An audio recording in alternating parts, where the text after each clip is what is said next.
அன்புக்குரியவர்களே, நான் குடியிருக்க பகுதியில் ஒவ்வொரு ஞாயிற்றுக்கிழமையும் ஒரு வார சந்தை நடக்கும். ஏதாவது காய்கறி வாங்கிட்டு வரலான்னு நானும் என்னுடைய நண்பரும் அந்த சந்தைக்கு நேற்று போயிருந்தோம். அங்கே ஒரு 1000 பேர் இருந்தாங்கன்னு வச்சுக்கோங்க. அதில் 800 பேர் வட இந்தியர்கள். குடும்பமாக அவங்க தான் பர்ச்சேஸ் பண்ணிக்கிட்டு இருக்காங்க. எனக்கு இதை பார்த்த உடனே கொஞ்சம் ஆச்சரியமாக இருந்து என்னுடைய நண்பர்கிட்ட கேட்டேன், என்ன சார் இது இவ்வளோ நார்த் இந்தியன்ஸ் இருக்காங்க நம்ம பகுதியில் அப்படின்னு. சார், இப்போ வட இந்தியர்கள் இல்லாமல், அந்த ஒர்க்கர்ஸ் இல்லாமல் தமிழ்நாட்டில் எந்த துறையும் இயங்கிறது கிடையாது. நான் கேட்டேன், நம்ம ஒர்க்கர்ஸ்லாம் எங்கே போனாங்க அப்படின்னு. நம்ம ஒர்க்கர்ஸ் தானே முதல் காரணம். ரேஷன் கார்டில் மாதத்துக்கு 20 கிலோவோ 25 கிலோவோ ஃப்ரீயாக அரிசி கொடுத்துட்றாங்க. ரெண்டாவது, குடும்ப தலைவிக்கு 1000 ரூபா காசும் கொடுத்துட்றாங்க.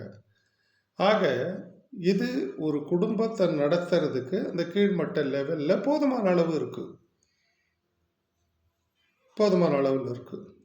பிள்ளைங்களை பொறுத்த வரைக்கும் இலவச படிப்பு, அதே நேரத்தில் பிள்ளைகளுக்கு கல்வி உதவித்தொகை, இதெல்லாமே நல்ல சயின்ஸ் தான், நல்ல அறிகுறி தான்.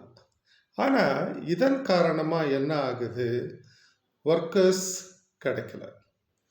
அதாவது ஒருத்தவன் ஏன் வேலைக்கு போகிறான், வீட்டுக்கு சாப்பாடு வேணும். இப்போ சாப்பாடு அரசாங்கமே கொடுத்துருது. அதனால் அவனை பொறுத்த வரைக்கும் வீட்டில் படுத்துக்கிட்டு பீடி வலிச்சுன்னு உட்காந்துருக்கான். இது இல்லாமல் இப்போ ஒரு புது தொழில் ஒன்று இன்ட்ரொடியூஸ் ஆகிருக்குங்க, இந்த அரசியல் கூட்டங்களுக்கு போகிறது. என்னுடைய நண்பர் கூட ஒருத்தர் அதை பிஸ்னஸாகவே பண்ணுறாரு. அதாவது எல்லா கட்சி கொடியும் அவர்கிட்ட இருக்கும், போலில் வச்சு. எந்த கட்சியாக இருந்தாலும் அவருக்கு ஆர்டர் கொடுத்துருவாங்க. இவங்க போயிட்டு, முன்ன மாதிரிலாம் கட்சிக்காரன் தொண்டன்லாம் எவனும் போய் கொடி கட்டுறது இல்லைங்க. இந்த மாதிரி ஆளுங்கிட்ட விட்டுட்டா அவங்க எவ்வளோ கொடி வேணும்ன்ட்டு அவங்க போய் ஊனிட்டு வந்துடுவாங்க. ஃபங்க்ஷன் முடிஞ்சோன்னு பிடிக்கிட்டு வந்துடுவாங்க. அதே மாதிரி தொண்டர்கள், இங்கே தொண்டர்கள் பார்த்திங்கன்னா, இப்போ நம்ம ஆளுங்க இருக்காங்க இல்லையா, இந்த உடல் ரீதியாக வேலை செய்ய போகிறவன்லாம் இதில் இருக்காங்க. காலையில் பிஜேபி மீட்டிங் போவோம், சாயங்காலம் திமுக மீட்டிங் போவோம். போனான்னா ஒரு பொட்டலம் பிரியாணி ஒரு குவார்ட்ரு, பொம்பளை போச்சுன்னா ஒரு பொட்டலம் பிரியாணி 200 ரூபா காசு.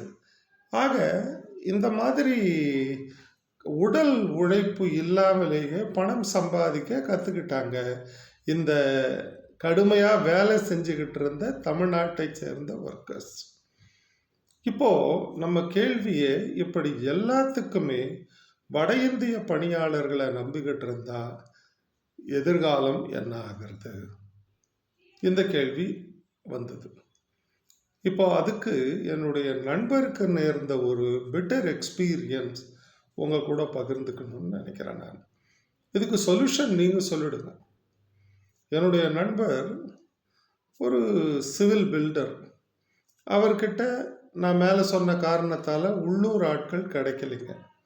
அதனால் கொத்தனார் தவிர மீதி சித்தாள், பேராள், இவங்க எல்லாத்துக்குமே வட இந்திய ஒர்க்கர்ஸை அவர் டிபெண்ட் பண்ணியிருக்காருங்க. ஏறத்தாழ ஒரு 45 பேர் அவர்கிட்ட வேலை செய்கிறாங்க. இதை ஹியூமன் ரிசோர்ஸாக கொடுக்கறதுக்கு ஒரு ஏஜென்ட் இருக்கான். இப்போ நம்ம தமிழ்நாட்டில் பார்த்திங்கன்னா 3 ஸ்டேட்லேருந்து மெயினாக வேலை செய்கிறாங்க. பெங்காலிஸ், பீகாரிஸ், ஜார்க்கண்ட், இந்த 3 ஸ்டேட்டு தான் மெயினாக வேலை செஞ்சுக்கிட்டு இருக்காங்க.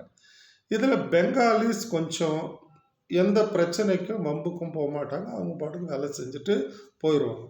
இந்த பீகாரிஸ், ஜார்க்கண்ட் பீப்புள் இருக்காங்க இல்லைங்களா, அவங்கள பற்றி தான் இன்றைக்கி நான் பதிவு செய்கிறேன். ஒரு 45 பேர் என்னுடைய நண்பர் சிவில் பில்டர், அவர் கீழே வேலை செய்கிறாங்க. ஒரு நாள் என்ன ஆயிடுச்சுங்க, கோயம்புத்தூர் தாங்க. ஒரு நாள் என்ன ஆயிடுச்சு, ஒருத்தவங்க வேலை நேரத்தில் உட்காந்து படியில் உட்காந்து ஒரு அப்பார்ட்மெண்ட் கட்டிக்கிட்டு இருக்காருங்க. நண்பர் விசிட்டுக்கு போகிறாரு.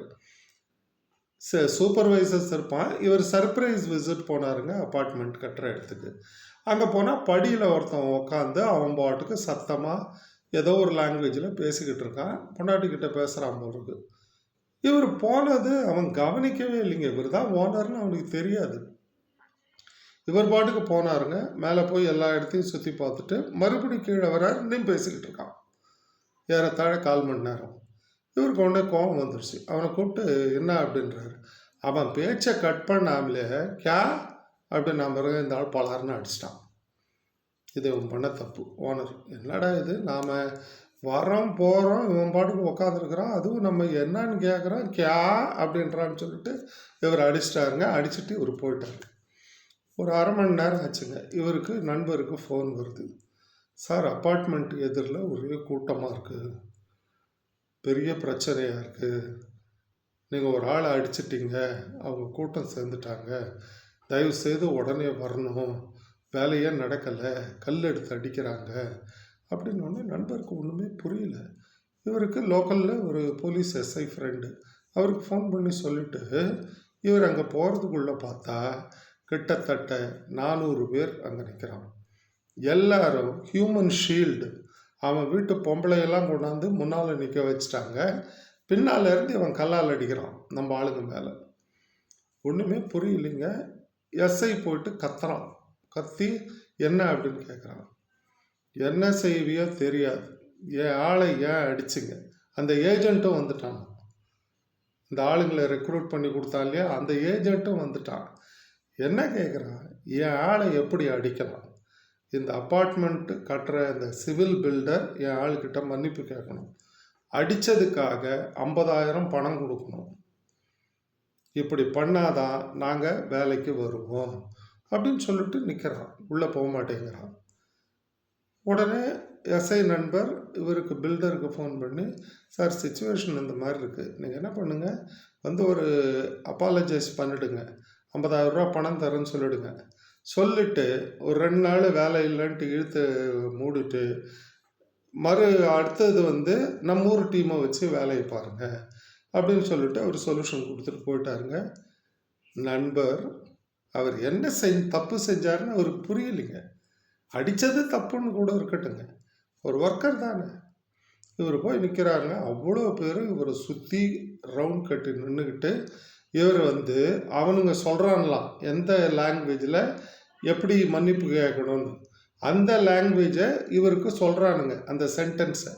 இவர் அதை சொன்ன அப்புறம் அதுக்கப்புறம்தான் கலைஞ்சு போனானுங்க. இவர் 50,000 கொடுக்குறேன்னு ஏற்றுக்கிட்டாருங்க. இப்போது சொல்யூஷன் உங்களுது. இது இப்படியே போனால் என்ன நடக்கும்? யோசித்து பாருங்கள். வாழ்க வளமுடன்.